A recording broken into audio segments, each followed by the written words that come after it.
A perfect penthouse, a seemingly perfect marriage, and one quiet disappearance that changes everything. On Christmas morning, Clara Vance vanishes without a trace, leaving behind only an engagement ring and a haunting note, "Do not come looking for me." As journalist Ethan Cole begins to investigate, hidden secrets start to surface: betrayal, lies, and a powerful family slowly falling apart. Julian Vance believed he controlled every part of his life until the truth began to reveal itself. This story reminds us of one powerful lesson: silence is not always weakness. Sometimes it is the strength to walk away and begin again. If this story moved you, please support the channel with one like and one share to help us stay motivated to create more dramatic stories for you. Thanks for watching. The nursery was quiet, the Chicago skyline a jagged line of frozen ambition, and on the antique drafting table lay her wedding band next to a single, devastating jeweler's invoice that would bring his real estate empire to its knees. "You designed this world," the attached note read, "so I'm revoking your permit." He was on a private jet to St. Bart's with his lead architect, while his pregnant wife pieced together the blueprints, the hidden villa purchase, the custom pendant inscription, the woman he'd built into a future that was already hers. But he never planned for this contingency. She didn't scream, she didn't call the papers, she simply walked away with the original historical survey for his legacy project before the first blizzard hit, and the architecture of her revenge became a legend on the Gold Coast. If you believe every betrayal has a final reckoning, then this story is for you.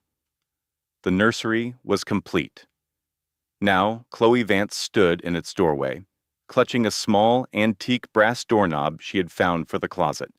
Her thumb traced the unblemished surface where her son's monogram was supposed to be engraved.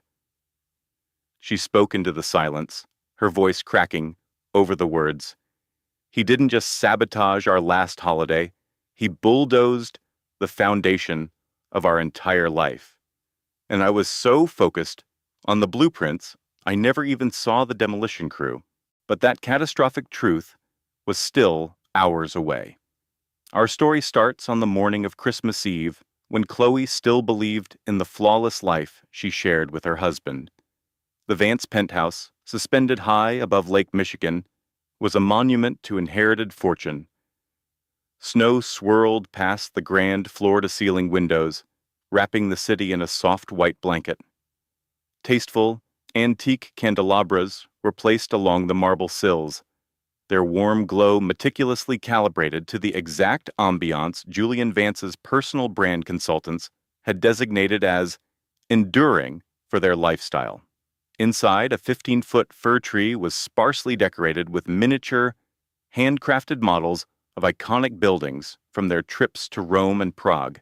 Chloe, now 8 months pregnant, had been curating their perfect holiday since sunrise. She had coordinated with a private caterer for dinner, she had wrapped his presents in the thick, cream-colored artisan paper, and she had just finished a call with the restoration expert about the final patina on the nursery's antique light fixtures. Every detail was considered. It always was. She was on a low, sturdy library stool, placing a delicate, hand-blown glass star atop the tree, when she heard his decisive footsteps. Julian appeared, already dressed in a tailored cashmere overcoat, his expression focused and remote. His classic leather weekender bag was at his side. He looked powerful, determined, and 1,000 miles away. He always did. "You're leaving now?" Chloe asked, descending with the slow, deliberate care of late pregnancy. "I thought the St. Bart's flight wasn't until this afternoon." He strode across the enormous living room and placed a swift, businesslike kiss on her cheek, not her mouth. She felt the small, familiar sting of being managed and ignored it. "They moved it up," he said. "There's a tropical system forming in the Atlantic. Can't risk getting grounded." She nodded, though a dense knot tightened in her gut. Julian didn't sidestep risks. He exploited them with surgical precision. This felt like a lie. "Are you absolutely certain this investor walkthrough couldn't be postponed?" she asked, her voice deliberately calm. "It's our last holiday before he gets here, Julian. They aren't going to withdraw their offer on Christmas Eve. But we will remember this." He let out a short, impatient breath. The sound she knew was the prelude to an immutable command. "Chloe, you understand the stakes. The Olympus Tower is the legacy. If I secure this final commitment, our family's name is etched into the skyline for a century. I'll be back on a chartered jet Christmas night. I swear." She wanted to argue. She wanted to remind him she had sidelined her own celebrated career as an architectural historian for this family, that she had weathered months of exhausting loneliness and fear by herself, that she was owed a husband who was actually present. But Chloe Vance didn't make scenes. She composed them. She absorbed the discord and preserved the perfect facade. "Fine," she said, her voice almost unshaken. "Just be careful." Julian gave her the winning smile that had charmed city planners and her own guarded heart. He placed a hand on her round belly, his face softening into a look she willed herself to believe was affection. "I will make this up to both of you. A month at the villa on Lake Como after he's born. How does that sound? Just us three. I'll have Marcus arrange everything." She let the beautiful image pacify her. "It's fine. Go secure the legacy." He grabbed his briefcase from a table by the door. His phone, a sleek minimalist device, chimed from his coat pocket. He glanced at it, instinctively tilting the screen away from her as his thumb typed a rapid response. "Just Marcus, my assistant," he said, confirming the car is waiting. "I have to go. I'll call you from the air." She watched him go, crossing her arms over her stomach to fight off a sudden cold that had nothing to do with the snow outside. "Julian," she called out as the heavy oak door began to close. He paused. "I love you." A flicker of irritation crossed his features, so fast she might have imagined it. "You too," he said, and the door shut with a heavy, soundless click. Chloe stood in the vast, silent foyer for a long moment, hearing only the whisper of the private elevator descending. The quiet in the penthouse was a dense, suffocating presence. She walked back toward the living room, adjusting a single glass ornament on the tree. Her own reflection looked back from the darkening window, a woman who appeared tired, vulnerable, and older than her 32 years. When had that happened? The baby kicked, a sharp, insistent jab in her ocean of anxiety, and she turned toward the nursery, looking for sanctuary. In the nursery, the air smelled of fresh paint and linen. She ran her hand over the dark, polished mahogany of the crib. "Your father has to go build the future, little one," she whispered. "But don't you pay him any mind. We are going to have the most perfect Christmas, just us." She tried to make it sound like a joyful conspiracy, but the words felt hollow and fragile, like a prayer. Her eyes landed on a digital frame on the bookshelf, which was cycling through pictures from their wedding 3 years prior. Julian, looking at her as if she were his most prized acquisition, and Chloe, looking at him as if he were her entire world. She had believed that, with every part of her being. She thought she had finally found a safe harbor. Her tablet, resting on a velvet armchair, lit up with a notification.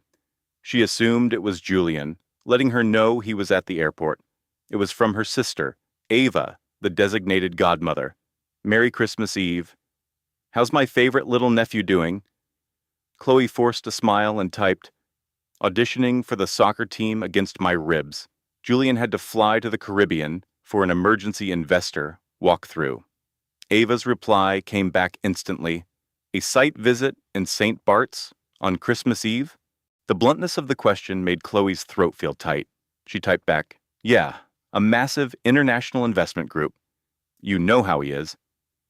Ava's response was a single, cutting word. "Shady." Call me if you want to talk. Chloe put the tablet down and began refolding tiny cashmere sweaters, the fabric's softness a small comfort against her growing dread. She inhaled the room's clean scent and pushed back against the doubt. It was Christmas Eve. Her husband was cementing their legacy. He loved her. She repeated the phrases in her head, a frantic mantra. Everything is fine. Everything is fine. Everything is fine. But as the afternoon faded into evening and the city below began to glow, a deep, primal instinct told her it was all a lie. Christmas Eve arrived with a heavy, isolating stillness. The penthouse, once her refuge, now felt like an opulent prison. Chloe had sent one text to Julian, but it remained undelivered. She told herself it was poor service over the ocean. She told herself he was in a critical meeting. She told herself lies to silence the screaming in her soul. On the coffee table, his tablet glowed softly. He must have forgotten it in his rush. She wanted to turn it off, to put it away. She picked it up, and the screen lit up with a new email notification. The sender was a world-renowned private jeweler. The subject, the Phoenix pendant, final design. Her blood turned to ice. She used her thumbprint, which he had added months ago for convenience, to unlock it. The voice inside her screamed not to, but she opened the email. I've confirmed the private villa for the entire month, not just the week. Her mind refused to comprehend the words. A month. The room seemed to tilt. Her heart hammered against her ribs. It's for the investors. A corporate incentive trip. A mistake. It had to be anything other than what it so obviously was. With shaking hands, she tapped on the attached files. Design mock-ups for a breathtaking one-of-a-kind emerald necklace appeared on the screen, and below them, a copy of the work order. The inscription instructions were displayed in elegant, stark script. For my Isabel, the foundation is laid. The future is ours. And then she saw it. In his synced cloud drive, a recurring calendar event, every month for the last year. A wire transfer from a personal account to one Isabel Thorne. Her fingers felt numb. She typed the name into the encrypted search browser on her tablet. Serena Moreau, Apex Holdings.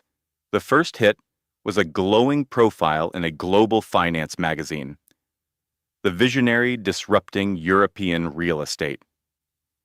The lead photo was of a woman with sharp, intelligent eyes and platinum blonde hair, standing beside Julian at a development summit in Dubai.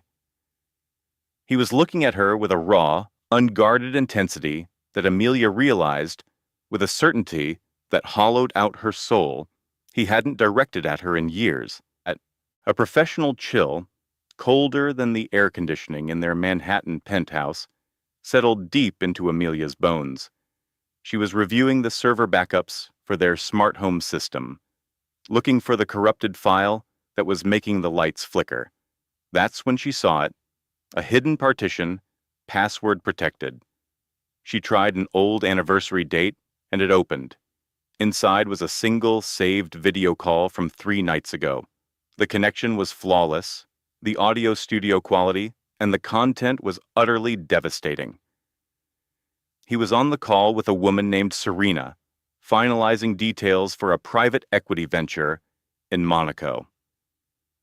And then came the phrase that turned her blood to ice. The pregnancy is a temporary optics issue, but the timeline is unaffected. We break ground after the Hudson Yards project closes. Then I'm gone. The life she believed they were building together wasn't just a flawed design. It was a fraudulent blueprint, and she had just seen the final render. Amelia was organizing digital receipts for their tax accountant, her eyes glazing over invoices for Julian Croft, the real estate mogul who had reshaped New York's skyline. It was for their quarterly filing. Months ago, he'd shown her a concept sketch for a unique bronze sculpture, saying it was a commission for the lobby of his new tower to impress the city board. Now she was staring at an article on a prestigious art collector's blog. It was a photo of the collector, Serena, at a gala in her Geneva apartment. Standing on a pedestal behind her was that exact, unmistakable bronze sculpture. Have you ever had a single image completely demolish your entire history with someone? Type total wreckage in the comments if you know the feeling. The herbal tea beside her laptop grew cold as Amelia stared. The high-resolution photo, a perfect, polished monument to her husband's deceit. The sculpture was a key. The artist's name, Kovac, was a password she'd seen him use before.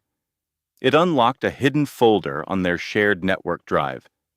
Inside was a perfectly organized archive of another existence. Flight confirmations to Geneva for two, invoices from rival architectural firms, and encrypted folders with designs that made her feel like an intruder in her own marriage. One email chain with Serena, the powerful developer, hit her like a physical blow. It was dated just before their baby moon. Serena had typed, "Is she ever going to find out?" Julian's reply was cold and transactional. After the Hudson Yards financing is secured, the devoted family man persona is critical for the investors. She's too absorbed with the nursery to read the financial statements. Amelia stared at the glowing words until they blurred into meaningless shapes. She's too absorbed with the nursery, the Central Park South penthouse, its lies built with the same brutalist precision as his skyscrapers. Her hands were shaking as she called Julian's cell. He picked up on the fourth ring, his voice a clipped, annoyed whisper. "Amelia, I'm in a meeting with the zoning board. Is it important?" She could hear the distinct clink of wine glasses and a woman's low laugh in the background that was becoming dreadfully familiar. "Who's with you, Julian?" she asked, her own voice feeling fragile and thin. "My legal counsel," he said instantly. "Don't be so needy, Amelia. I'll call you when I'm out." "Julian, we have to talk. It's urgent."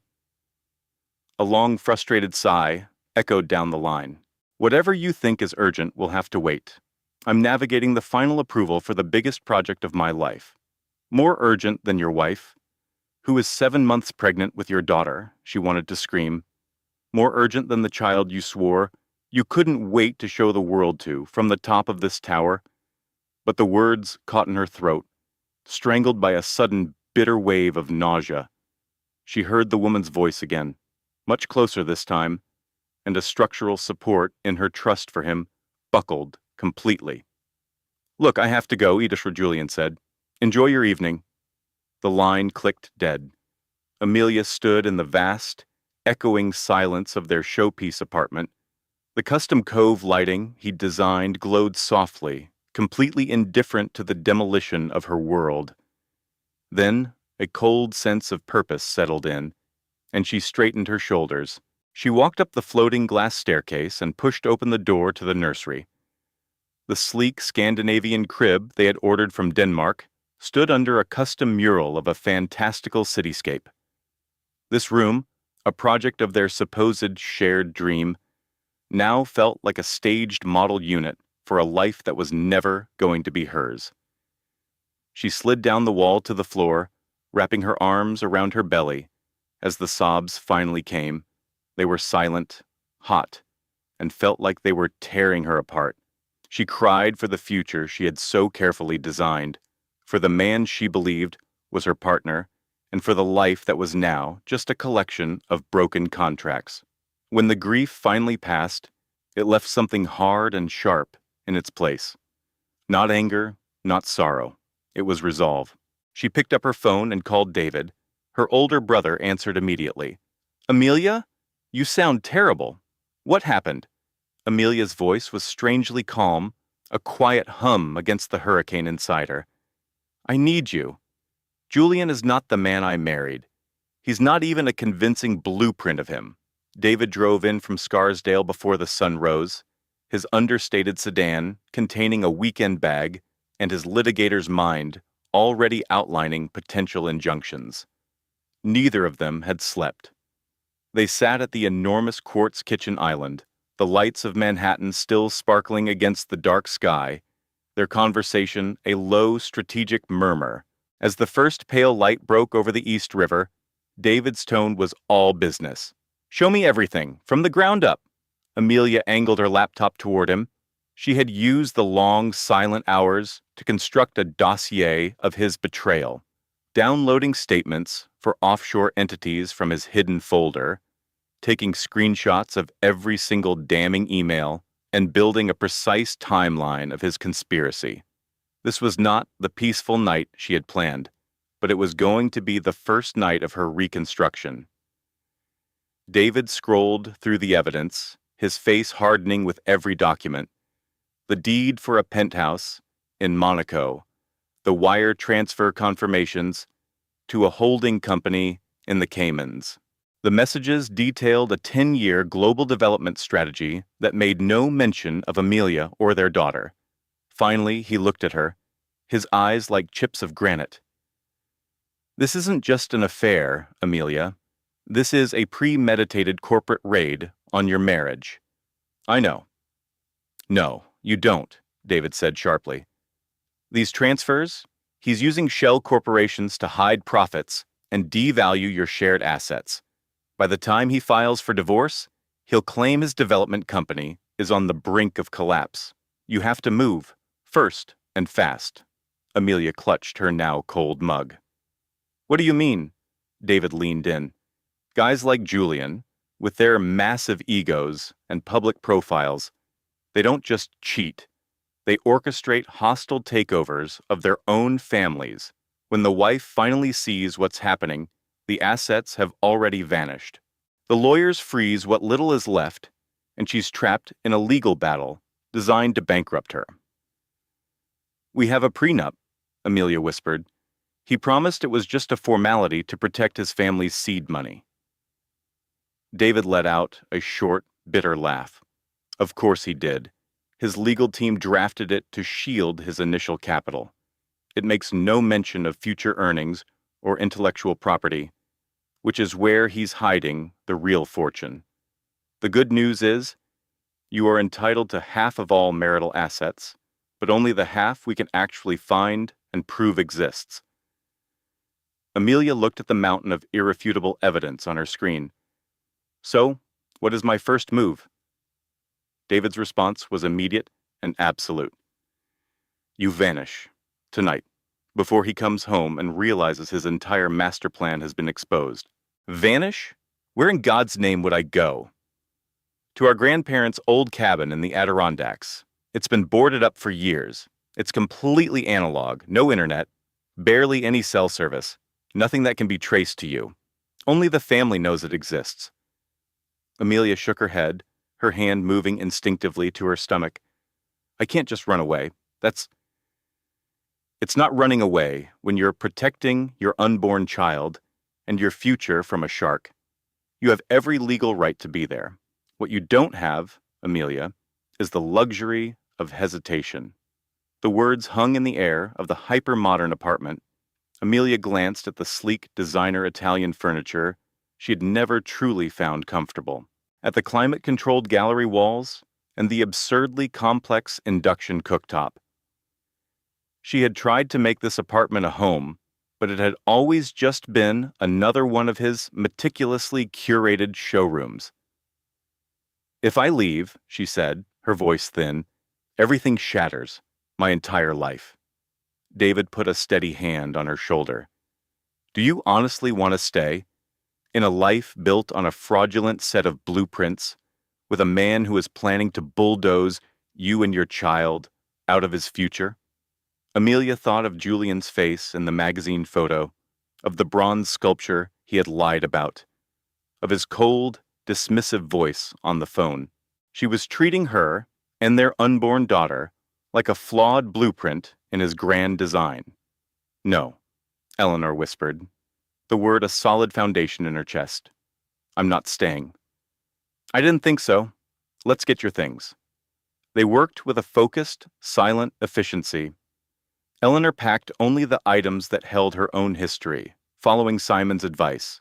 Her passport, birth records, her laptop containing all the downloaded server files, the first grainy sonogram images, and her grandfather's set of brass drafting tools, the only possession that had no link to Arthur. She left the counter dresses. She left the vaults of jewelry. She packed only the authentic framework of her life. Simon managed the logistics. A maximum cash withdrawal from an old investment fund Arthur had probably forgotten existed. A cheap disposable phone from an all-night bodega. A thick paper road atlas with a route to the Canadian border that avoided every major highway and surveillance point. As Eleanor carried the last canvas bag to her car, she paused at the entrance to his study. The cold, sprawling space was his throne room. She saw the architectural awards gleaming on the walls and the blue glow from his bank of monitors. She went back into the master suite, pulled the heavy, custom-forged palladium wedding band and the obscenely large engagement ring from her finger, and set them squarely on top of the scale model of his first skyscraper. Then she placed a single, antique, skeleton key on the polished obsidian of his desk and walked out of the penthouse, never looking back. Her daughter gave a sharp, definitive kick, a small rebellion against her ribs. "Time to chart a new territory, little one," she murmured, her hand resting over her belly. "One that's all ours." She slipped into the waiting sedan, where Simon was in the driver's seat. "You're sure about the cabin in Vermont?" Simon gave a firm, reassuring nod. "I will message you the coordinates on the satellite phone. Talk to no one. I will begin erasing your digital footprint at dawn." Eleanor nodded. "I can't thank you enough for this, Simon.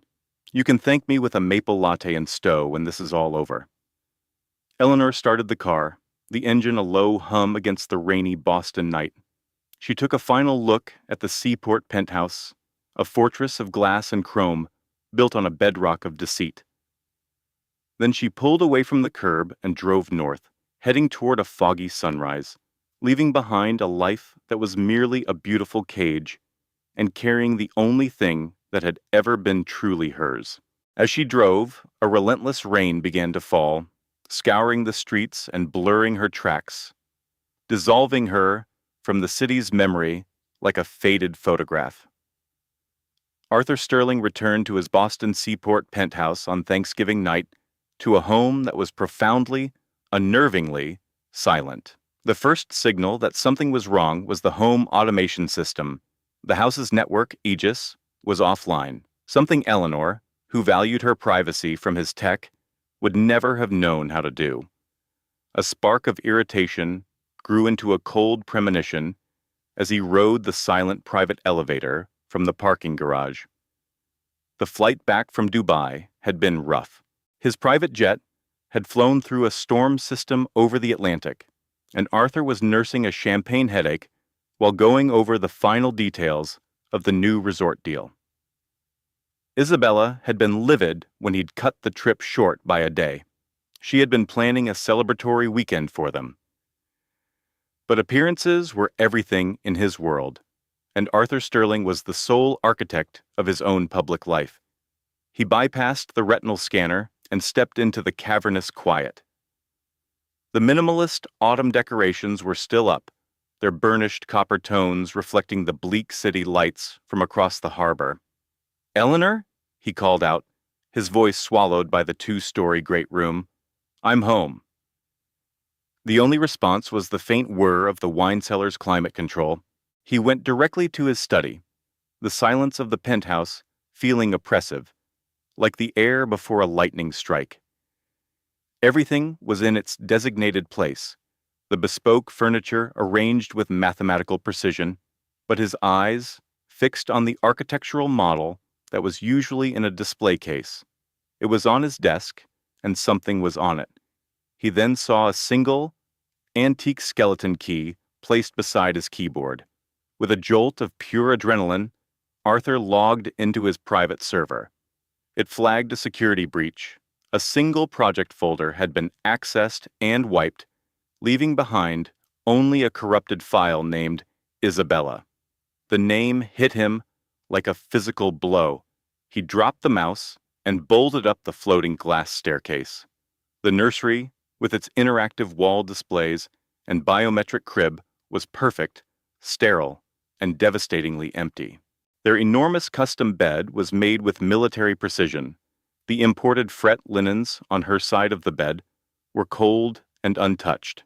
There was no sign of his wife, Eleanor, who was 8 months pregnant and should have been waiting for him. He stormed into the cavernous walk-in closet. Her old leather satchel was missing, while the rows of designer trunks stood in perfect formation. The humidity-controlled case where she kept her collection of antique maps was open and bare, a cold fist clenched in his stomach. He snatched his phone, his thumb hovering over her contact before he dialed. The call went immediately to a disconnected number recording. A second attempt got the same result. His breathing became shallow as he found his mother's name. Meredith answered on the first ring, her voice as sharp and structured as a legal brief. "Arthur, I am heading into a charity gala." "What is it?" "She's gone," he managed to say, the words feeling foreign in his mouth. "Eleanor," he clarified. "She took her grandfather's maps, and she's just gone." There was a moment of absolute silence. Then Meredith's voice turned to ice. "Explain precisely what you mean by gone." "I came home from Dubai, and the penthouse was empty. She left the skeleton key on my desk, and she wiped a file from the server. The one for the private residence. And the baby, of course." "I see," Meredith said, her tone now rigid with controlled fury. "What have you done, Arthur?" "Nothing. I have no idea why she would—" "Do not treat me like one of your investors. I am not your naive, history-loving wife." Arthur collapsed onto the edge of their bed, burying his face in his hands. He thought about the encrypted servers, the offshore accounts, the digital empire he had believed was utterly impenetrable. "She knows," he admitted, his voice a bare whisper, "about Isabella." The silence on the other end of the line was absolute. When Meredith finally spoke, her voice was glacial. "You fool, you arrogant, careless fool. I told you that designer was a liability." "It was a discreet arrangement," he argued, his own voice sounding weak. Clearly it was not.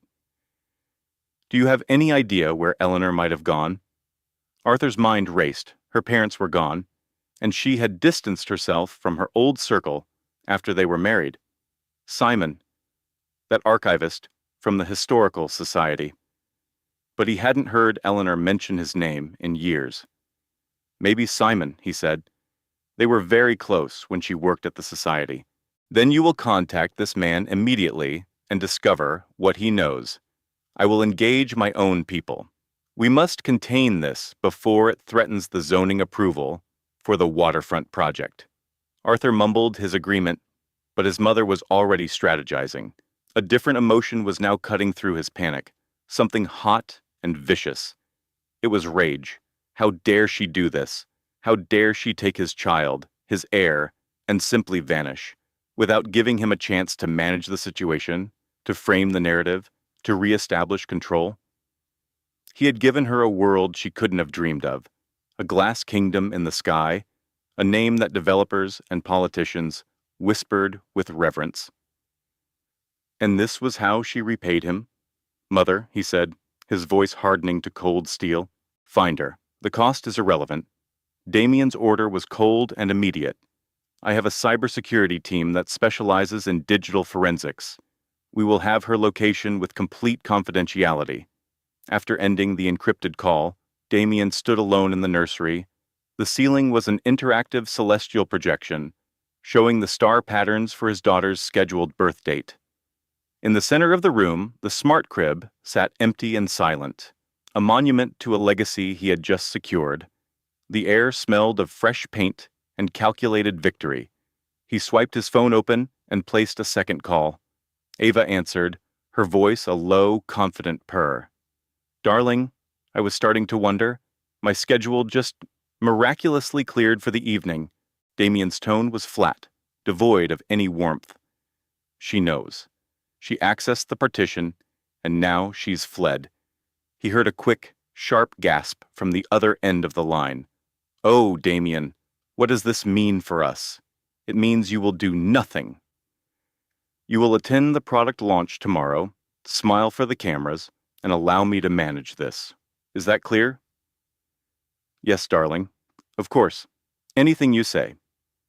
He disconnected the call before she could add another word. He walked over to the minimalist, voice-activated bar in his penthouse and ordered a double of an obscure scotch, swallowing it in a single, smooth motion. Alara actually believed she could run from him. She thought she could take his air and simply vanish, as if he were some common man she could just walk away from. She was making a fatal miscalculation. Damien Thorne never lost. Not in real estate, not in finance, and absolutely not when it concerned his own legacy. He picked up his phone one final time, dialing the head of his private security, a man who specialized in finding people who didn't want to be found. I require your services, he stated. My wife has absconded with my unborn child. I want her location within 24 hours. The man on the other end of the line named a price that could fund a political campaign. Arthur didn't even blink. Done. Authorize the Pathfinder protocol. Use every available asset. He ended the call and stared out the floor-to-ceiling window, the lights of Boston sprawling across the dark harbor, like a circuit board he controlled. She was about to receive a very brutal education. The lake house in Michigan was hidden at the end of a gravel road that was more of a suggestion than a path, tucked away behind a thick wall of towering pines. A sudden downpour had liquefied the gravel, forcing Evelyn to leave her sedan behind and trek the final quarter mile. When she finally managed the lock and pushed her way inside, she was trembling from the damp chill and sheer stress. But the house felt like a fortress. It was safe. It had been in Julian's family for generations. It was deliberately primitive, with no internet and barely a whisper of a cell signal. But it had everything she needed and was entirely off the map. The lakeside property was provisioned as if for a siege, its pantry shelves bowed with enough canned goods to last her through the spring thaw. Evelyn shot the heavy deadbolt on the rustic wooden door, her back sliding down against it as a hand instinctively cradled her stomach. The next 72 hours melted into a fever dream of fear, exhaustion, and the low thrum of residual panic. She was a frayed nerve, startling at every creak and groan from the old house's bones. She kept the heavy blackout curtains drawn and meticulously checked the window latches each night before bed. Yet, gradually, as the profound silence of the Michigan woods began to seep in, a strange sense of peace started to take hold. On the fourth morning, she felt a powerful, definitive flutter from the baby. And for the first time, in what felt like a lifetime, the fear receded. She was simply prepared. Chloe arrived that afternoon, her all-wheel drive sedan navigating the muddy track without issue. Its trunk was loaded with fresh supplies and a Pelican case containing several encrypted external drives. She kicked the mud off her boots on the welcome mat before pulling Evelyn into a fierce, reassuring embrace. "You look like you've been to hell and back," she observed, "but there's a light in your eyes I haven't seen in years." "I feel it," Evelyn admitted. "It's bizarre. I thought I'd be a complete wreck out here by myself." Chloe set a small, nondescript laptop on the worn pine table. "You've been sleepwalking for the last 5 years, Ev. You were so caught up in being the perfect, cultured wife for Chicago's star real estate developer that you missed the rot growing right under your feet."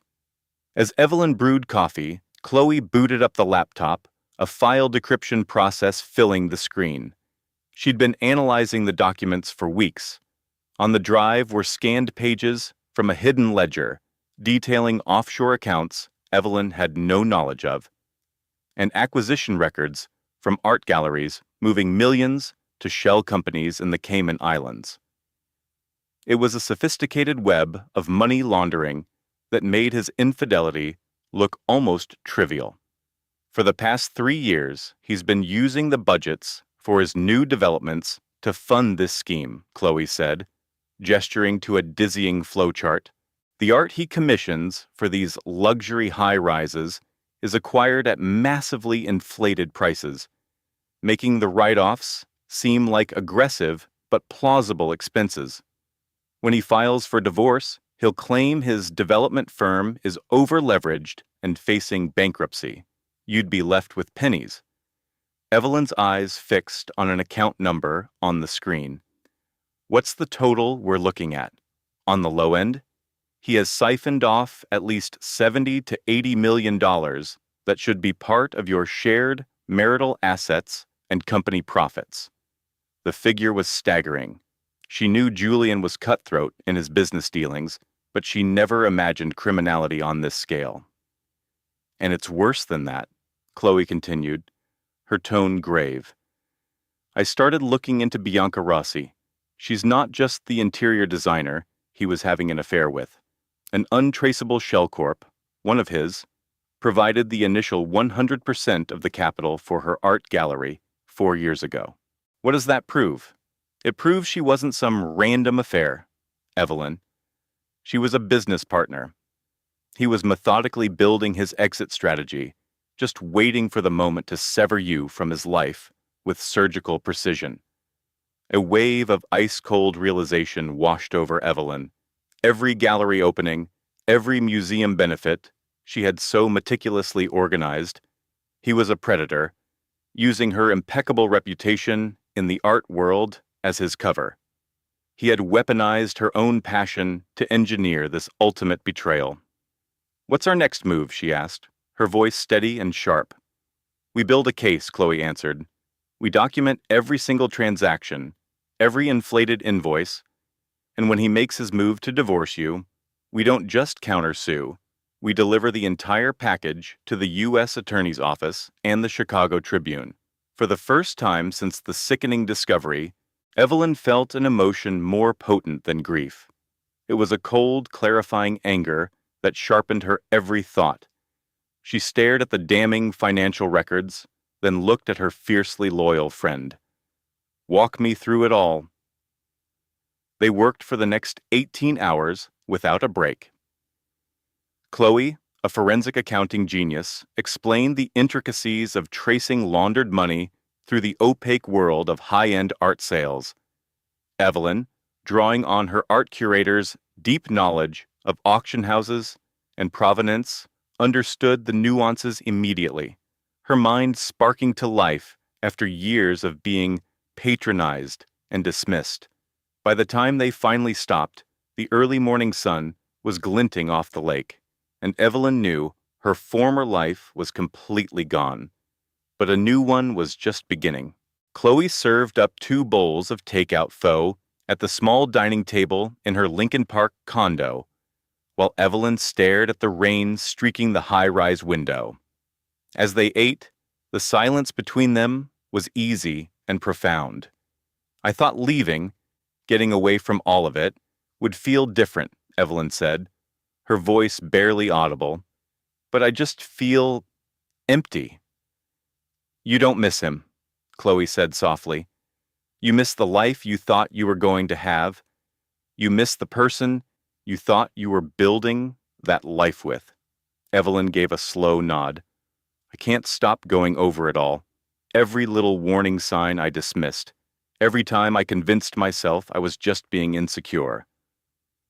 That isn't on you. He's a professional gaslighter. It's what he does best. They ate in silence for a few minutes, the only sound the drumming of rain against the glass. You know they are looking for you, right? Chloe asked at last. His mother's connections in this city are the stuff of legend. The money, the influence. They are not going to let you just walk away. I know. Are you afraid? Evelyn thought about it. She pictured Julian's face. the unsettling calm that always came over him when he was truly enraged. She thought of his mother, Catherine, who viewed her as nothing more than a temporary fixture in the Devereux dynasty. Yes, she whispered, but I'm much more afraid of what they'll do to this baby if they find us. Good, Chloe said, her voice resolute. Use that. Outside, the rain had turned the city lights into a blurry watercolor. Evelyn placed a hand over her stomach. For the first time, she allowed herself to picture a life that wasn't just an accessory to Julian Devereux. It was a terrifying, uncharted territory, but it also felt like taking a deep breath after being held underwater for a decade. She whispered it into the shadows of the condo, a promise to herself and to the child she was carrying. We are going to be all right. And for the first time, she believed it might actually be true. A series of rapid, forceful knocks on the door shattered the 3 o'clock in the morning quiet. It had been nearly a week since she'd escaped, and the secure building should have been silent. Instead, the sound echoed in the entryway, like a judge's gavel. The demanding knock came again, louder this time, more commanding. Evelyn slid off the sofa, her heart hammering a frantic beat against her ribs. The cool hardwood floor was a shock to her bare feet as she crept to the door and looked through the peephole. 2 men in dark, impeccably tailored suits stood in the softly lit hallway. They weren't police, but they exuded an air of quiet, corporate menace. Oh, God. So soon. Her hands shook so violently she could hardly grip her phone as she tried to dial Chloe, who was out of state on an audit for a client. The call went directly to voicemail. Evelyn tried again, her thumb fumbling on the touchscreen. It was hopeless. She peered through the peephole once more, and her blood turned to ice. The 2 men were moving aside to make way for 2 other figures, Julian and his mother, Catherine. Their forms seemed to fill the entire corridor. She had moments, perhaps a minute at the most. She stumbled back from the door, her frantic gaze sweeping the condo for an escape route she knew wasn't there. There was no back door, no fire escape, no other way out of the 12th floor apartment that didn't lead straight past the 4 people who had come to take her back. Think, Evelyn, think. Her mind was a maelstrom of panic. If she screamed, they would paint her as unhinged. If she barricaded the door, they would break it down and use her resistance as proof of her instability. She was cornered. Another sharp, authoritative knock on the door made her flinch. Evelyn, it's Julian. Open the door. I've brought Dr. Albright with me. Evelyn stood paralyzed in the center of the living room, her arms crossed tightly over her belly as if to shield the baby. There was nowhere to run. There was no place to hide. There was only being taken. The knock sounded again, thunderous this time. Evelyn, we know you're in there. We are all just very worried about you. Please don't make this harder than it has to be. She began the long, dreamlike walk to the door, each step a final crushing act of surrender. With a hand that shook uncontrollably, she slid the chain off and turned the deadbolt. The door swung inward. Julian Devereux stepped into the apartment, his handsome features arranged into a flawless mask of deep concern. Behind him, his mother, Catherine, glided in, a cashmere wrap draped over her shoulders, her eyes as cold and gray as Lake Michigan in winter. They were accompanied by a man Evelyn didn't know, who carried a doctor's bag and observed her with a detached, chillingly professional gaze. "Did you truly believe we would not locate you?" Camilla asked, her voice a low, mocking whisper. "Hiding away in this quaint little gallery in the South End? My brother's risk management team had your position pinned in under 12 hours. 12. Did you honestly imagine you could prevail in this absurd game of hide and seek?" Olivia instinctively recoiled, her hand moving to shield her belly. "How could you?" Resources. My dear, the proper resources can unearth anyone, anywhere. Camilla's smile was as thin and cold as a shard of ice. I have filed a petition for temporary guardianship, Julian said, his tone infuriatingly calm. Dr. Kessler is present to conduct a preliminary evaluation. We are here to provide you with the support you so obviously require. An evaluation? What are you talking about? I have not received any official documents. One of the men from the doorway stepped forward, presenting a thick manila envelope. His voice was monotone. Mrs. Vance, your husband has petitioned the court for an emergency psychiatric hearing, citing grave concerns for your emotional stability and the well-being of your unborn child. You are hereby summoned to appear at the Suffolk County Courthouse in 48 hours. My emotional stability? Olivia's voice shook with rage. That is preposterous. I am this child's mother. A woman who liquidates a multi-million-dollar art collection and flees her own home, Camilla countered, her tone sharp enough to etch glass. Who leaves behind a bizarre, cryptic email and then ignores every single attempt at contact? That is not the conduct of a stable individual, Olivia. It is the action of someone who has become completely unmoored from reality. I decrypted the Viridian ledger, Olivia finally shouted, the words tearing through the quiet reverence of the gallery. For Serafina's waterfront condo, the one she designed at the Seaport development. I know about the private trust, the off-ledger budget, for construction and acquisitions. I know it has been the two of you this whole time. You have been deceiving me throughout our entire marriage. I left to protect our son from you. Julian didn't so much as blink. His face was a perfect sculpture of profound, painful concern.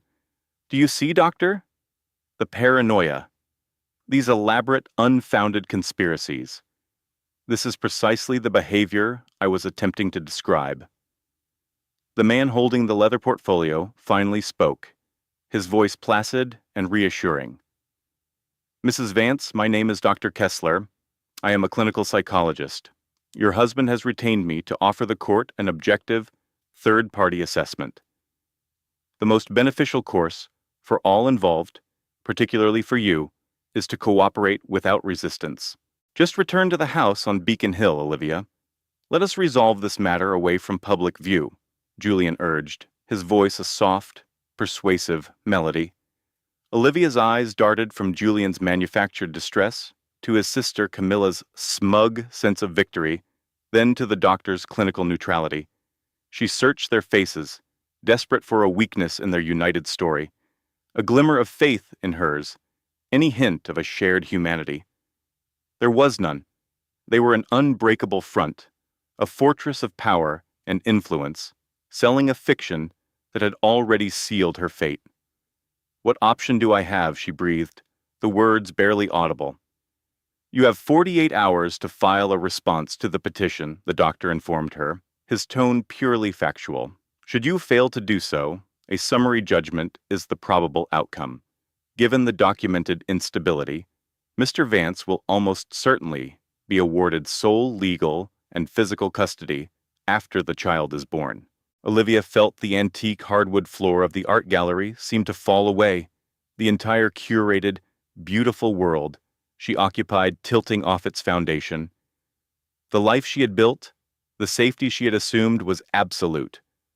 The fierce, consuming love for her unborn son, it all evaporated in the climate-controlled air. Camilla stepped closer, her expensive perfume, a scent Olivia, once associated with family dinners, now smelled like a chemical weapon. Her voice was a silken threat. Come home, Olivia. Resume the role of the devoted wife. Allow the family's public relations firm to contain this. If you resist him, if you make this a messy, public affair, I will personally fund a media narrative that portrays you as so dangerously unbalanced, you will be fortunate to receive supervised visits in a government building. Is that the future you want for your son? Olivia's hand flew to her stomach, an instinctive shield for the baby inside, entirely oblivious that a hostile corporate takeover of his existence was in progress. To the Vance dynasty, he was not a person. He was the next generation heir, a legacy asset that needed to be managed. A desperate scream clawed at the back of her throat, a primal urge to dash past the gallery owner and vanish into the Boston streets. But Camilla was correct. They possessed the wealth, the network, the narrative that was already being spun. They controlled the entire board. "Fine," she managed to say, the single word feeling like swallowing broken glass. "I will come home." "We were confident you would see the logic in it," Camilla said, her smile as thin and sharp as a scalpel. "You were always so very pragmatic." As the lawyers started to murmur about court schedules and sworn statements, as Julian signaled for his driver to bring the sedan around, as his sister gazed at Olivia's pregnant form as if it were a new round of venture funding, Olivia made a silent promise. This was not a capitulation. She was being cornered in a city she loved, but the true battle for her child was just beginning, and she would shatter their pristine, carefully constructed universe into a million fragments before she would ever let them take him from her. The Vance Capitol Tower was a monument to ruthless ambition, a sheer facade of dark glass and metal that dominated the Boston skyline. Inside her lawyer's office, the only sound was the rustle of paper as immense wealth was being weaponized. Olivia sat on a worn leather chair, her hands clenched so tightly her knuckles were white. Her attorney, Leo, stood beside her, his face a mask of frustration as he scanned a document on his screen. "This is a meticulously coordinated attack," Leo said, his voice a low growl. "Judge Davies, the one assigned to your hearing? He's served on the same charity board as your father-in-law for 15 years. Julian's family made that man a fortune with an early investment in his first tech fund. He had an absolute ethical obligation to recuse himself from this." "He will not," Olivia said, her voice flat and empty of hope.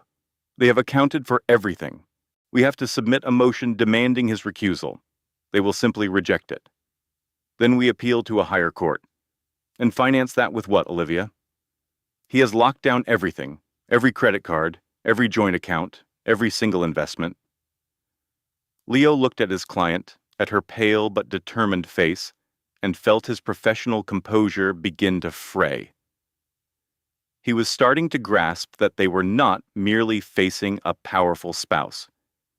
They were combating a family dynasty that operated under its own private set of rules. The heavy wooden doors of the courtroom were pulled open. A clerk's voice echoed.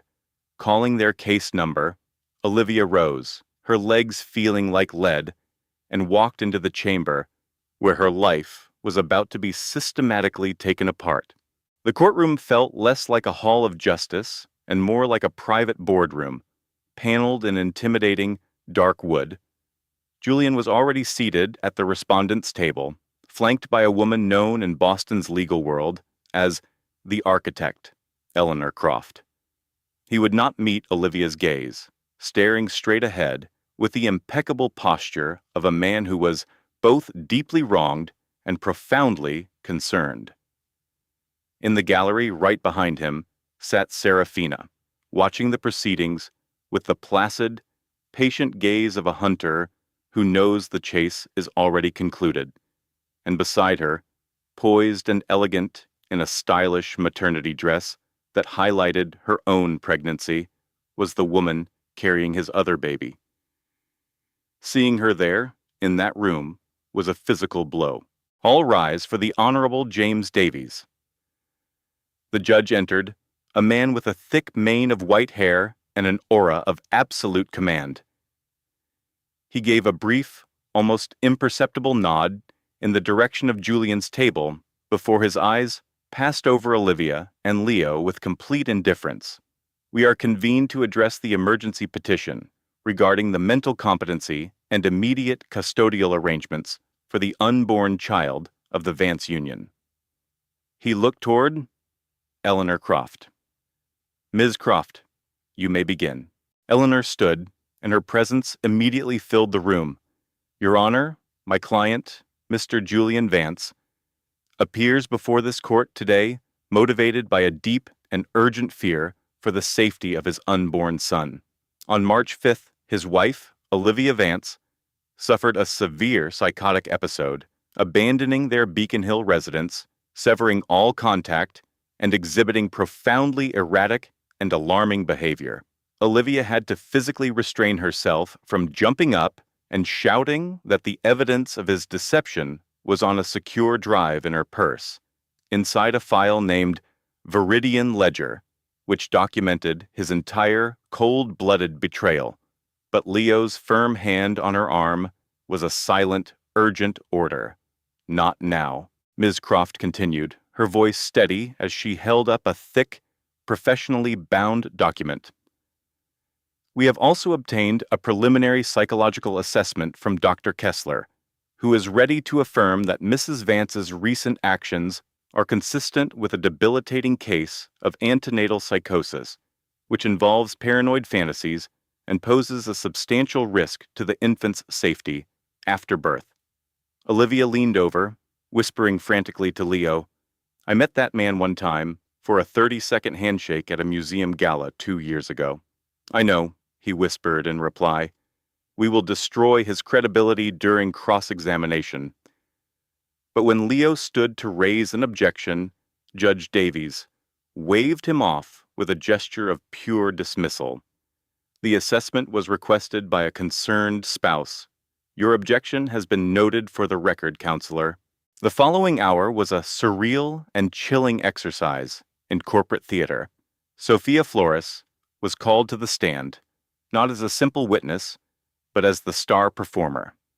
She introduced herself as the head of human resources for Athelred Innovations, and then wove a masterful story of Alara's supposed descent into what she described as alarming professional paranoia and emotional instability over the last year.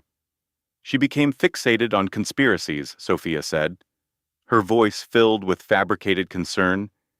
She began making wild accusations about hidden data and secret projects.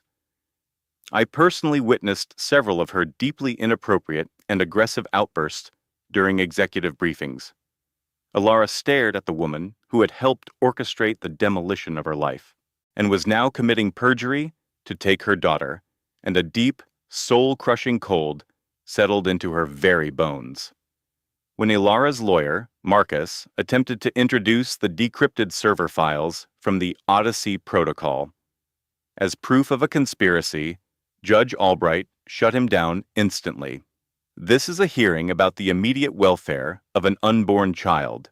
Counselor, not a tech industry squabble.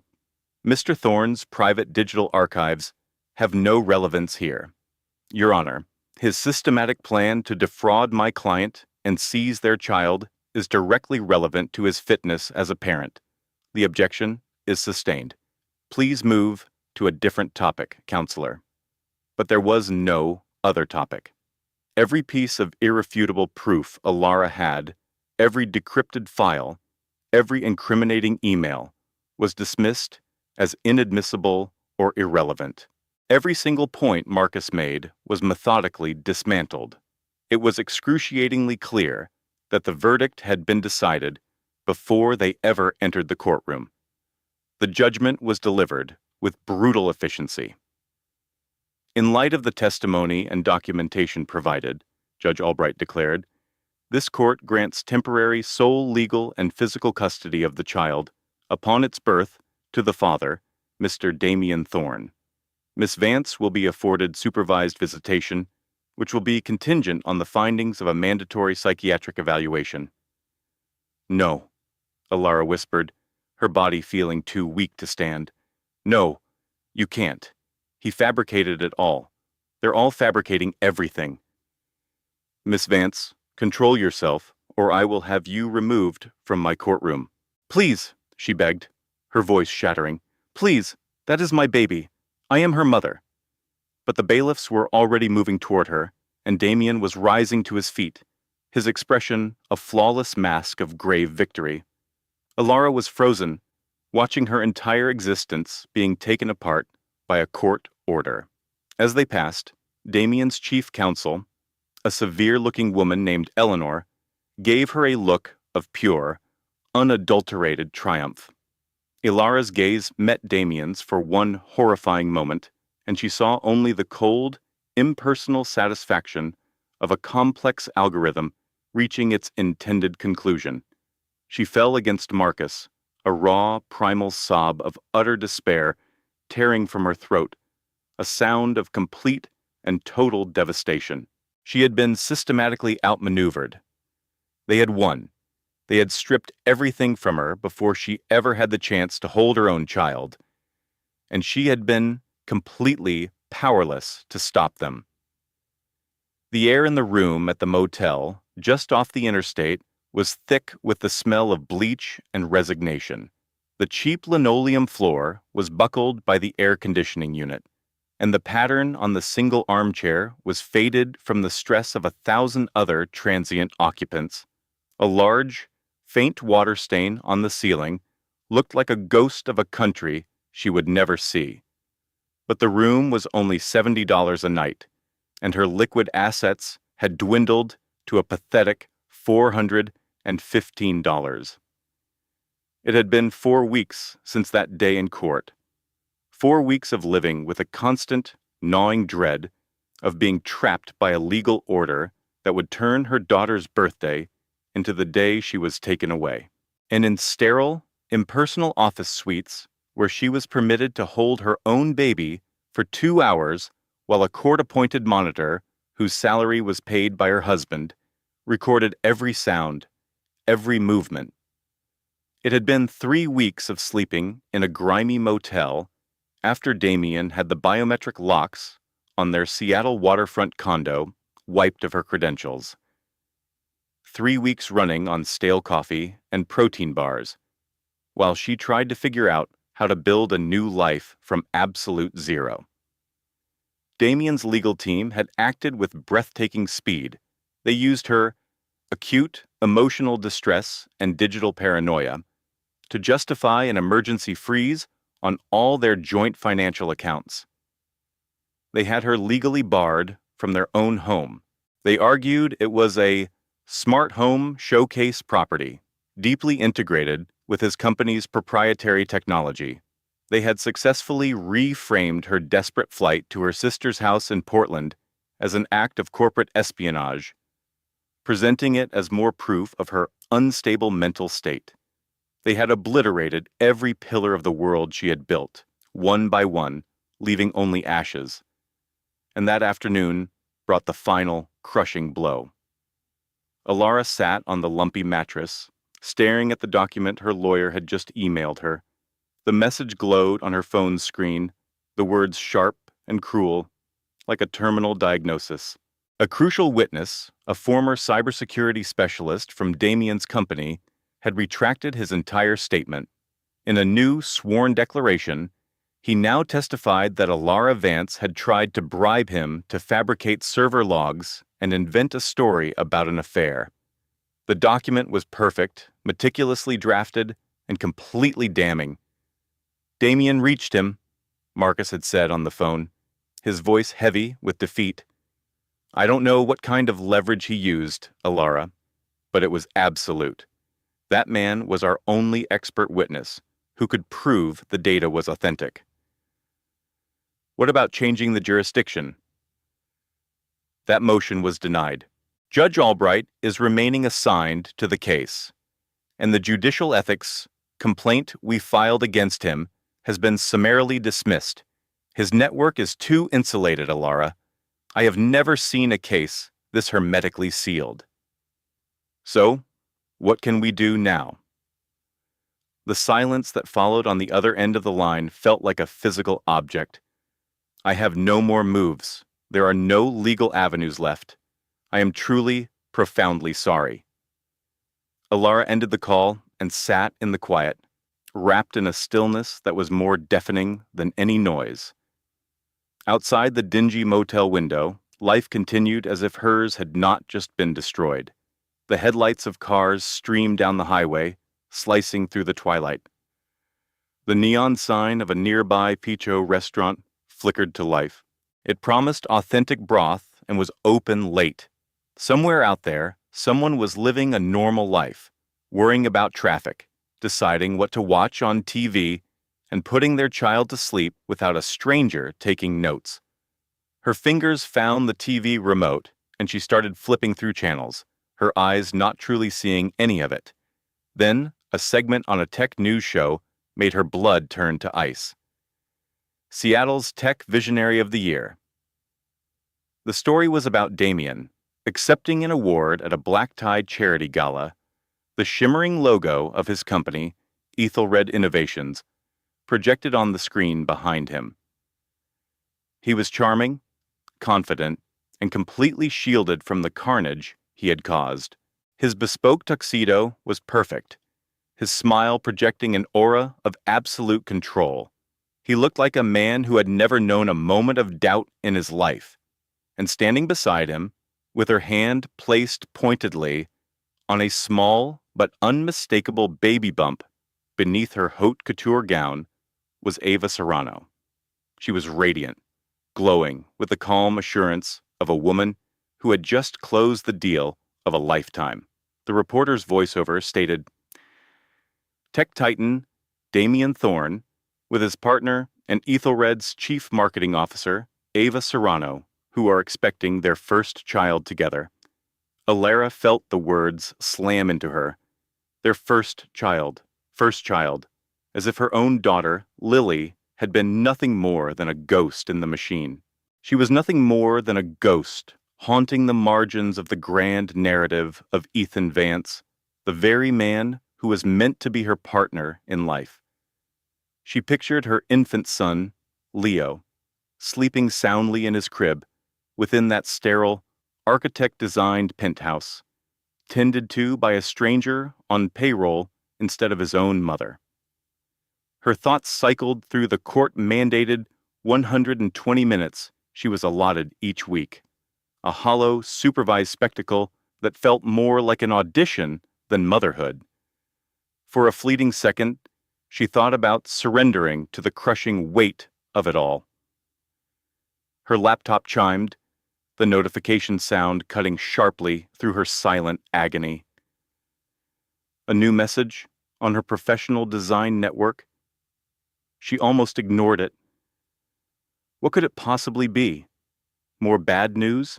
Another email from a lawyer confirming her defeat? Just one more piece of evidence that the system was built to shield men like Ethan, and she was merely the wreckage he could easily clear away. Yet, a strange curiosity compelled her to open the message. Is this Olivia Vance? The sender was a woman, her tone direct and wary, communicated through text that felt strangely guarded. Who is asking? My name is irrelevant. The information I'm offering is not. Listen, if you're a reporter digging for a scoop, don't waste your time. I'm not talking. I am not a reporter, Miss Hayes, the woman wrote back, and seeing her maiden name used so formally sent an icy dread creeping down her spine. I am another one of the lives Ethan Vance ruined. Olivia felt the air leave her lungs. Her fingers clenched the laptop so hard her knuckles turned pale. What are you talking about? A heavy, charged pause hung in the digital space before the next message appeared. The words seemed quieter now, imbued with a distinct shade of old trauma. Check the archive project files I just shared with you from the old university design portal. You have to be extremely careful. He has eyes and ears everywhere. He's always monitoring things. How do you know who I am? How did you find me? I'm someone who refused to be deleted. Just look at the files. We'll talk again after you've seen them.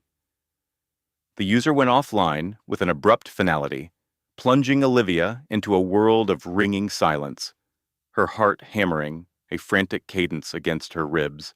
With a trembling hand, Eleanor powered on the old tablet she'd found while clearing out the study. It was Julian's from years ago. She was just looking for old photos, anything to distract her, when she saw a locked notes app. The password hint was a single phrase. Monet's Bridge, '09. The place they met. Her fingers typed it in automatically. It opened to just one entry, a link to a cloud drive and a passcode beneath it. Lysithea, a name from a myth he once told her. She clicked the link and entered the code. It unlocked a folder filled with scanned legal documents. The first was a sealed lawsuit from 5 years prior, a petition for an injunction based on intellectual property theft. The plaintiff was Dr. Eris Thorne. The defendant was her husband, Julian Croft, who alleged his partner had suffered a complete psychotic break and intentionally falsified critical research data. An emergency filing. A cold dread seeped into Eleanor's bones. Julian had a partner before he launched his tech firm solo. His father had mentioned him once. A brilliant biochemist who had a breakdown, tried to sabotage their company, and then vanished after a quiet settlement. A true shame, his father had declared with a dismissive shrug. Not everyone has the constitution for the kind of pressure Julian was built for. But Eris Thorne hadn't just vanished. According to these files, his own partner had used a team of high-priced lawyers to freeze his assets. Unable to fund a legal defense, he was coerced into signing over his foundational patents and his 50% stake in their startup for pennies on the dollar, all while being bound by an NDA so ironclad it effectively erased him from the history of Chicago's tech scene. Once the deal was signed, he simply ceased to exist professionally. Eleanor scrolled through the drive's contents, a knot of ice forming in her gut with each new file she opened. She found fabricated lab reports from technicians who now held senior positions at Julian's other ventures, wire transfer confirmations showing he had moved their joint capital to an offshore account the day before filing the injunction, and sworn affidavits from industry experts that were clearly bought and paid for. The very last file was a short, grainy video. It showed a woman with dark, haunted eyes. The file name read, Annika_final_message.move. She spoke directly to the camera, her voice raspy. He orchestrated a campaign to convince our board and the media that I was unstable. A liability, she said. He had tech bloggers on his payroll, investors in his pocket, and a legal team that would destroy anyone for the right price. By the time I realized what he was building, it was too late. He had taken everything, the algorithm, my patents, my reputation, my entire future. If you are watching this, it means he thinks I'm broken. For the love of God, do not let him do this to you, too. Eleanor's eyes focused on the date stamp. 5 years ago, Dr. Annika Sharma, Julian's second partner, the one who supposedly had a nervous breakdown and returned to India. But Annika had survived. She had left this warning. Eleanor dug deeper and found a link to a private biotech forum. In a years-old thread, a user named Cassandra had posted one cryptic comment. The Phoenix Protocol is his tell. If you know, you know. Below it was a scrambled phone number. Eleanor pulled out her phone and carefully pieced it together. A woman answered before the first ring completed. He finally made his move, didn't he? The woman asked. Tell me everything, Eleanor said. Her own voice, no longer a fragile whisper, but the sharp, clear sound of ice cracking. For the first time in months, her voice was completely steady. Tell me everything. The woman on the other end of the line was Dr. Annika Sharma. She had shed her old identity like a contaminated lab coat, leaving it behind with everything else Julian had poisoned. Annika told Eleanor she was now a data analyst for a quiet non-profit in Vancouver, a ghost who had meticulously scrubbed her own groundbreaking academic history from the internet. It had taken her 5 years to rebuild her life, to learn to trust her own brilliant mind again, and to carve out an existence that wasn't defined by Julian's systematic destruction. But she had never stopped watching him. For years, Dr. Annika Sharma had maintained a silent, sophisticated algorithm that monitored Julian Croft's entire digital and financial empire. When her alerts flagged a series of rapid asset transfers into a new trust and cross-referenced them with a sudden spike in purchases from a high-end baby boutique, all delivered to his mistress, Sophia Rossi, she recognized the blueprint of his attack. It was time to come out of hiding. I have 5 years of forensic data on his operations, Annika said, her tone clinical and precise. I've mapped his shell corporations. I've traced his methods for hiding assets. But I was a nobody, a discredited scientist bound by an NDA. My data alone was meaningless. So why call me? Eleanor asked, her voice tight with tension. Because every other person he has destroyed was silenced by legal threats or financial ruin. You, Eleanor, as his wife, are the first person whose story cannot be easily dismissed as a disgruntled ex-employee. I knew that if my forensic evidence could be combined with your testimony, we might finally have the leverage to prove a pattern of criminal behavior and bring his entire world crashing down. That first conversation lasted nearly 3 hours. Annika walked Eleanor through the digital breadcrumbs of devastation she had compiled. The terrifyingly consistent method of finding a visionary partner, absorbing their genius, and then engineering a crisis to justify their complete removal. Before me, he did it to a software architect in Berlin, Annika explained. A man named Lars Richter.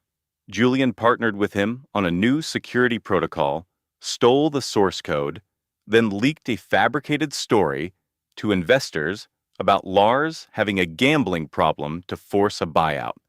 And before Lars, there was a fintech developer in Singapore. He took her proprietary trading algorithm and threatened to expose her family's political ties if she ever tried to claim credit. How many people has he done this to? Eleanor whispered, a deep, profound chill settling into her marrow. The ones I can prove with a clear paper trail? At least 3. But based on the whispers I've heard over the years, I believe the actual number is much, much higher. A wave of nausea washed over Eleanor. All those brilliant people, their lives and careers shattered, while Julian moved through the world without a single scratch. His family's name and fortune had built an impenetrable wall around him, rebranding his cruelty as bold business strategy. What do we do? She asked, her voice trembling with a cold, rising fury. We take this to the one man in Chicago who has been trying to build a case against him for years. 2 days later, Eleanor found herself in a sterile government office overlooking Lake Michigan, sitting across a large desk from a man named Marcus Thorne. He was an assistant district attorney with sharp, tired eyes and the quiet intensity of someone who had seen the city's most powerful monsters up close and was not at all impressed. Mrs. Croft, Thorne said, his voice calm and direct, my office has had an open file on your husband for 6 years. We've investigated him for securities fraud, corporate espionage, and illegal data mining. But every time we get close to an indictment, our key witness gets a new job overseas, a crucial server gets wiped, or we get a friendly phone call from a federal judge about the importance of Chicago's innovators. So you know he's a criminal? I know he operates as if the rules do not apply to him, and he has spent a fortune ensuring that they don't. Then why hasn't anyone stopped him? Thorne leaned forward, his expression becoming grim. Because knowing a man is a predator and proving it beyond a reasonable doubt are 2 very different things.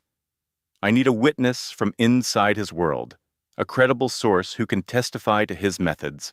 And until this morning, every single person he's betrayed has been too intimidated to go on the record. Eleanor thought of the new life growing inside her. She thought of Sophia Rossi's latest Instagram post, a perfectly manicured hand showing off a new diamond bracelet with the caption, "New Beginnings." "I'm not intimidated anymore," Eleanor said. The following 3 weeks were a blur of clandestine activity. Ada Thorne's team of investigators collaborated with Annika, cross-referencing her years of digital forensics with their own intelligence, building an irrefutable chronology of corruption. Eleanor was given a tiny recording device, expertly hidden inside the pearl earring Julian had given her for their first anniversary, designed to capture his unguarded arrogance. The trap they set was brutally simple. Eleanor would be the one to initiate the final act. She would call Julian, her voice carefully modulated to sound broken and defeated, asking for one last meeting at their penthouse to sign the settlement papers. His monumental ego would find it impossible to resist a final opportunity to gloat over his victory. He would arrive expecting to find a shattered wife ready to surrender, and would instead walk into a reckoning. The meeting was set for a Friday evening at their sprawling apartment overlooking the city, a glass box in the sky they were in the process of selling. Eleanor had insisted on the location, knowing its acoustics, its electronic blind spots, and the service corridors, all perfect for concealing the DA's surveillance equipment. She arrived an hour early, her heart pounding a frantic rhythm against her ribs, but the fear had burned away, leaving only a quiet, glacial resolve. Federal Agent Russo was with her cybercrimes unit in a discreet mobile command van parked 2 streets away, monitoring the encrypted audio stream from the penthouse. When Damian Valerius strode into his home office, he was the image of tech industry royalty, clad in a minimalist designer hoodie, radiating an aura of untouchable genius. "You wanted to finalize the asset allocation for the new fund," he stated, not asking, as he settled into his ergonomic command chair. "Proceed." Alara sat on the visitor's couch across the room, her fingers laced together on her pregnant belly, a desperate attempt to still their shaking. "I want my son to know his father," she said, her voice a near whisper. "I want him to have a family." "Then cease this emotionality," he replied with an impatient flick of his wrist. "Execute the transfer. You understand the protocol." "The protocol?" Damien's smile was a calculated algorithm, the same one he'd used to convince her she was his partner in building a better world. Now she recognized its true function, the cold, efficient logic of a predator. "You were never meant to be a co-founder in spirit," he said, his tone patiently condescending, as if explaining an API to a novice. "You were the perfect public face, a brilliant data scientist, a charismatic speaker, the ideal wife to humanize the brand. But you started running your own queries, Alara. You started digging into data streams that were not part of your authorized access, and I do not share my core architecture." Alara could feel the faint warmth from her laptop, a small, humming anchor that was capturing and decrypting every packet of data from his supposedly secure video conference. "What about Project Nightingale?" she asked, her voice steady and clear. "Was that part of my authorized access?" The change in Damien's posture was immediate. The carefully crafted mask of intellectual superiority evaporated, revealing the raw, hostile code beneath. "Where did you hear that name?" he demanded, his voice dropping to a low hiss. "I found the ghost servers, Damien, the fragmented data logs. I know you've been selling protected user data to foreign intelligence agencies." He leaned forward, his hands gripping the edge of his desk, his voice a menacing growl. "That data was an underutilized asset, just like your career is now. It had a monetization problem, so I solved it. If you continue this, you will be facing a similar solution. Is that a threat?" It is a risk assessment. Alara held his furious gaze for a long, silent moment. Then, she shifted her eyes to her own laptop screen, where a single line of code awaited her command. I think the Securities and Exchange Commission has all the data points it needs, she said, her voice suddenly resonating with cold authority as she pressed the enter key. The doors to the penthouse burst open. FBI agents flooded the tech conference auditorium, and for the first time in his hyper-optimized life, Damian Valerius looked completely, fundamentally bugged. The arrest of the data analytics CEO on charges of securities, fraud, and espionage sent shockwaves through Seattle's tech ecosystem. Industry blogs and news outlets cut to live feeds of him being led in handcuffs from the main stage, just moments after a keynote on digital ethics, his face a frozen screen of disbelief and rage. The clip went viral, pinging through every venture capital firm and startup incubator endlessly analyzed by pundits. Tech visionary Valerius arrested in FBI sting. Ethelred Analytics. Craters amid espionage scandal. More executives implicated in Project Nightingale data scheme. The list of charges was staggering: conspiracy, wire fraud, and selling classified user data, a scheme that unraveled after one of Damian's lead engineers approached the FBI with a drive full of incriminating code, followed by two rival tech CEOs Alara had never even spoken to. This wasn't just a bitter separation, it was a global incident, exposing the corrupt core of the city's celebrated tech scene.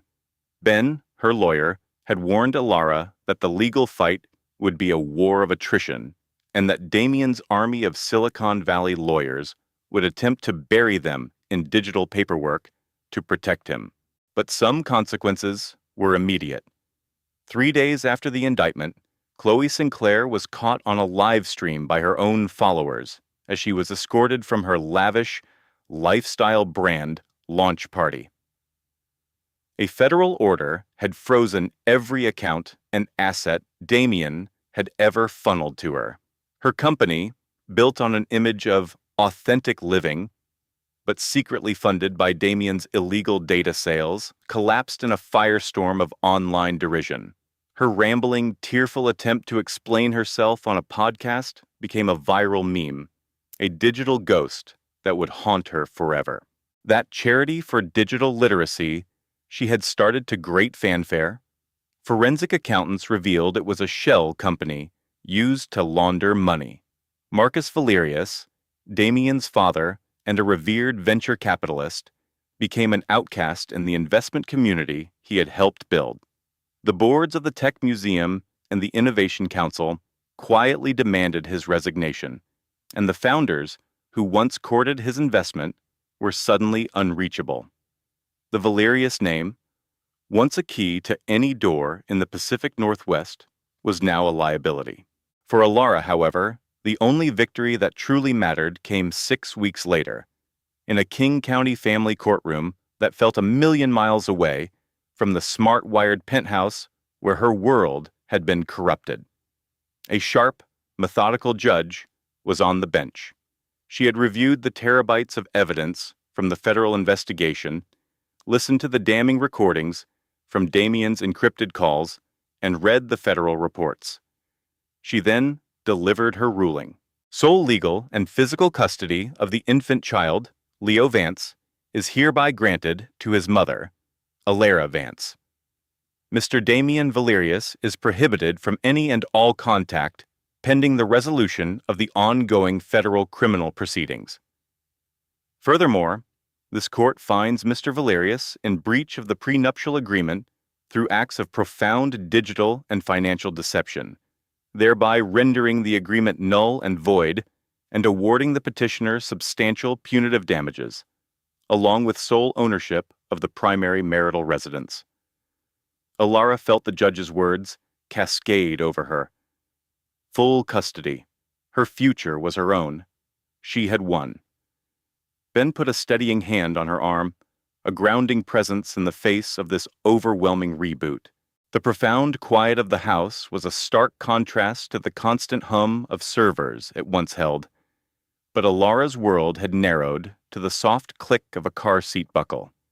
She carried her newborn son, Leo, over the threshold. His face, so new and peaceful, was oblivious to the chaos of the past few months. "It's just us now," she whispered, her voice catching as she looked around the silent living room. It was the first time the house had felt like a home, a sanctuary.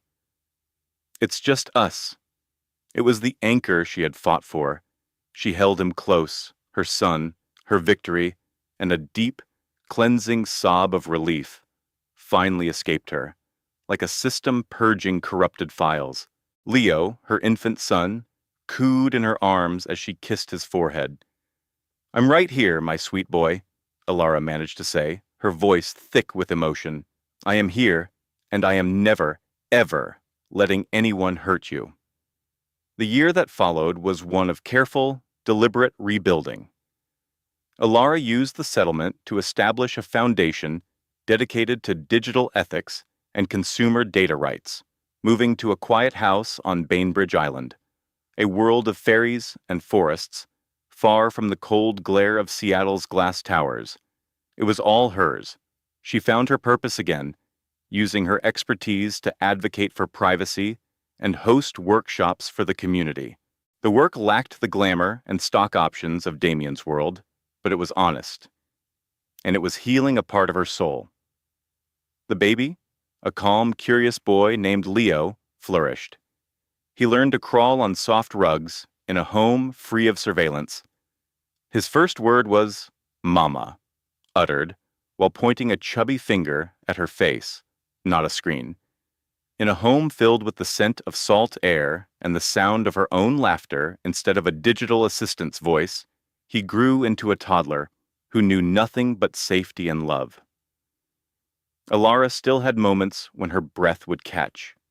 The sleek design of a new smartphone, the particular chime of a certain app. She still had nightmares about being locked out of her own accounts.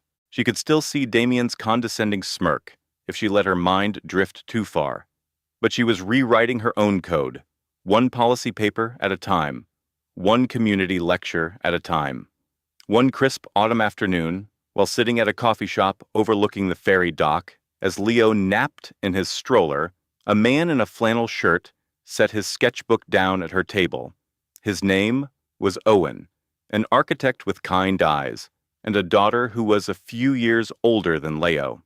He was just enjoying a rare moment of quiet between projects. He didn't ask why she flinched when her phone buzzed loudly on the table. He offered no empty reassurances. He just sketched the ferry, told her a funny story about a construction mistake, and eventually asked if she'd like to take a walk along the waterfront. "Yes, I would," Ilara replied, and the simple, analog truth of those words felt like a system restored. Her phone buzzed again with a news alert. A brief glance at the screen brought a wave of finality and peace. Damien Valerius, sentenced to 20 years in federal prison. All holdings seized. She silenced the phone, slid it into her bag, and looked at her sleeping child, at the gulls soaring above, at the man waiting for her with a warm, patient smile. He had stripped so much away from her, she mused, her ability to trust, her feeling of safety, her belief in the life she had been so carefully building. But he could not have this. He would not get to dictate her ending. Her gallery assistant, Ben, gave a cheerful wave from the front desk, and Clara returned a thumbs up from the sunlit alcove by the window. Sophie stirred, toddling over with a small book of art prints she had fished out of the tote bag. "Mama," she declared, presenting it with the gravity of a high priestess. "Look." Her expression was one of pure, unadulterated joy, and Clara felt the final sharp edge of her shattered self settle back into place, not with a jarring crash, but with a soft, resonant click. She crouched down to receive the book from her daughter. "Oh, that's a lovely one," she murmured. "Let's go find a comfy chair and look at it together." They moved toward the warm, inviting glow of the main gallery, hand in hand. The afternoon air was clean and cool. The future was a blank canvas. And for the first time in what felt like an eternity, the gallery curator, Clara Hayes, was excited to see what masterpiece she would create next.